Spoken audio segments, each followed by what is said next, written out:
കർക്കിടകം എന്നാൽ ദുർഘടം എന്നാണല്ലോ പഴമക്കാർ പറയാറ്. കാരണം തോരാത്ത പെരുമഴയായിരിക്കും. ഭക്തിസാന്ദ്രമായി നമുക്ക് പറയുകയാണെങ്കിൽ രാമായണ മാസം എന്നുകൂടി പറയാം. വളരെ ലളിതമായി ഈ രാമായണ മാസം എങ്ങനെ ചിട്ടയായി കടന്നു പോകാമെന്ന് നമുക്ക് നോക്കാം. എല്ലാവരും പറ്റുമെങ്കിൽ നേരത്തെ കുളിച്ച് നമ്മുടെ പൂജാമുറിയിൽ വിളക്ക് കൊളുത്തി രാമായണ പാരായണം നടത്താം. അത് പറ്റുന്നവരൊക്കെ ചെയ്യുക. അത് നല്ലൊരു കാര്യമാണ് രാമായണ പാരായണം ചെയ്യുന്നത്.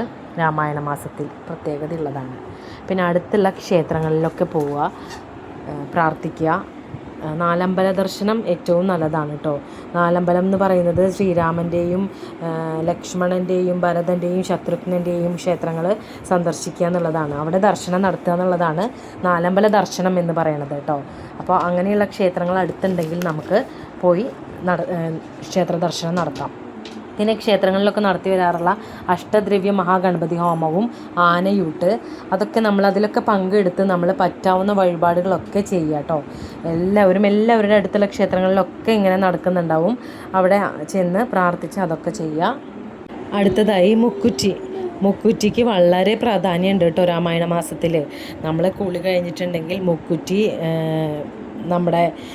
മുക്കുറ്റി ചാന്ത് നമ്മുടെ നെറ്റിയിൽ തൊടുക എന്ന് പറയും. അതുപോലെ തന്നെ മുക്കുറ്റി നമ്മുടെ തലയിൽ ചൂടുക എന്ന് പറയും. ഇതൊക്കെ രാമായണ മാസത്തിൽ വളരെ വളരെ വളരെ നല്ലതാണ് കേട്ടോ. നമ്മുടെ പറമ്പുകളിലുമൊക്കെ സുലഭമായിട്ട് മുക്കുറ്റി ആ സമയത്ത് നമുക്ക് കാണാൻ സാധിക്കും.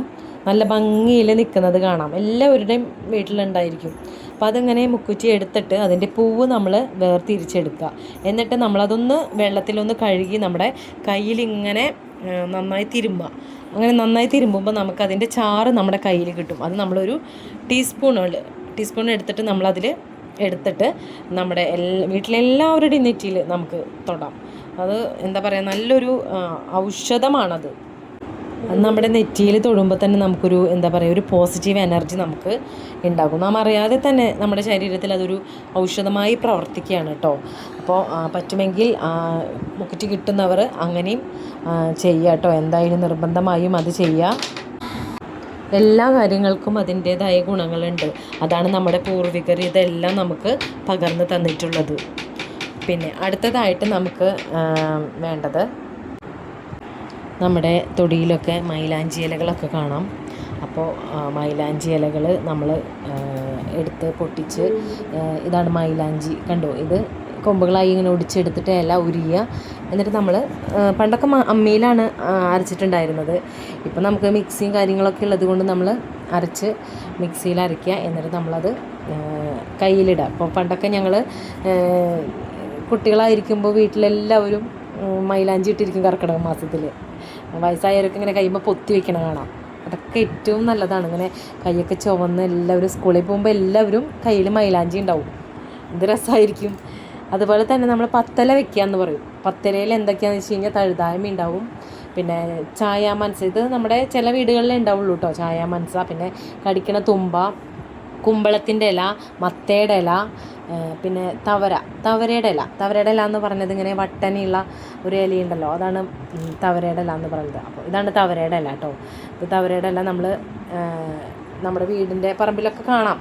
കിട്ടുകയാണെങ്കിൽ ഉപകാരമാണ്. തവരയുടെ ഇല, പയറിൻ്റെ ഇല, അതുപോലെ തന്നെ നമ്മൾ മുളകിൻ്റെ ഇല, നമ്മളെ കാന്താരി മുളകൊക്കെ ഉണ്ടല്ലോ, അതിൻ്റെ ഇലയാണെങ്കിലും മതി. പിന്നെ ചേമ്പിൻ്റെ ഇല, ചേനയുടെ ഇല, അങ്ങനെ പത്തിലകൾ നമുക്ക് കിട്ടാൻ മാർഗ്ഗം. മുരിങ്ങയുടെ ഇല ഉപയോഗിക്കരുത് കേട്ടോ. മുരിങ്ങയുടെ ഇല രാമായണ മാസത്തിൽ ഉപയോഗിക്കരുത് എന്നാണ് പറയുക. സീതാദേവിയുടെ താലിയാണ് എന്നൊക്കെ പറയും നമ്മൾ. അതുകൊണ്ട് മുരിങ്ങയുടെ ഇല വേണ്ട. ബാക്കി ഈ കാണുന്ന 10 ഇലകൾ നമുക്ക് കഴിക്കാനായിട്ട് ഉപയോഗിക്കാം. ഇതെല്ലാവരും ചെയ്യും കേട്ടോ.